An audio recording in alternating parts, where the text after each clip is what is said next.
गहरी नींद में सो रहा आदमी अचानक एक अजीब सी खुजली से जाग गया। घबराकर उसने जल्दी से अपनी बाह पर बंधी पट्टी हटाई तो पाया कि चोट वाली जगह पर तंतु लगे हुए थे। यह समझने के लिए कि यह क्या है, उस आदमी ने चिमटी उठाई और उसे बाहर निकालने की कोशिश की।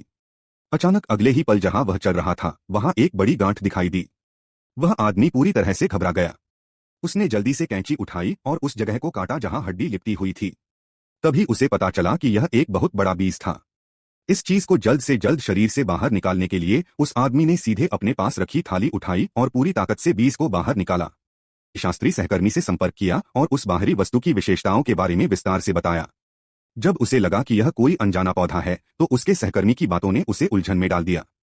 उलझन में पड़ा आदमी और भी उलझन में पड़ गया। उसने तुरंत परीक्षण की तैयारी के लिए एक सफेद चूहा निकाला, लेकिन जैसे ही उसने सफेद चूहे को बीज पर रखा अगले ही पल एक अजीबोगरीब दृश्य घटित हुआ। इतने शक्तिशाली हमले ने भाई कियांग को तुरंत घबरा दिया। उसने जल्दी से एक बर्तन का ढक्कन उठाया और उस रहस्यमयी प्रजाति को सावधानी से फ्रीजर में रख दिया। शियाओबाई ने जानबूझकर अपनी कार उसके घर के सामने खड़ी कर दी।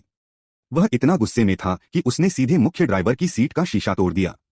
यह महसूस करते हुए कि भाई कियांग गंभीर थे, शियाओबाई ने अनिच्छा से अपनी कार वहां से हटा ली। रात में शियाओबाई अपनी प्रेमिका शियाओमी के साथ भाई कियांग से बदला लेने के लिए उनके घर में घुस गया।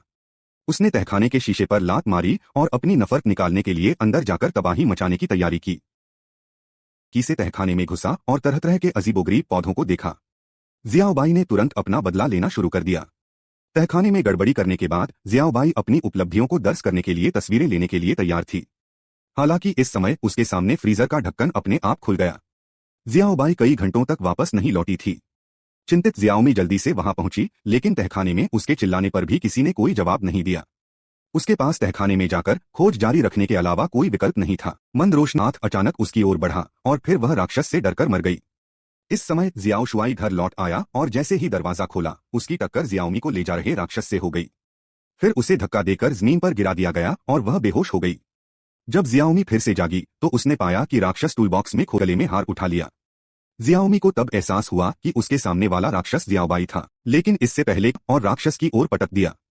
अप्रत्याशित रूप से राक्षस ने उन्हें जमीन पर पटक दिया। यह देखकर कि उत्परिवर्तित जियाओबाई निर्दयी कार्रवाई करने वाली है, जियाओमी ने सीधे लिफ्ट को नीचे खींच लिया और राक्षस तुरंत मांस के एक कुंड में धंस गया। यह देखा कि राक्षस सार, जो अभी खून का एक कुंड था, धीरे धीरे इकट्ठा हुआ और फिर कार से चिपक गया। फिल्म यहीं समाप्त होती है।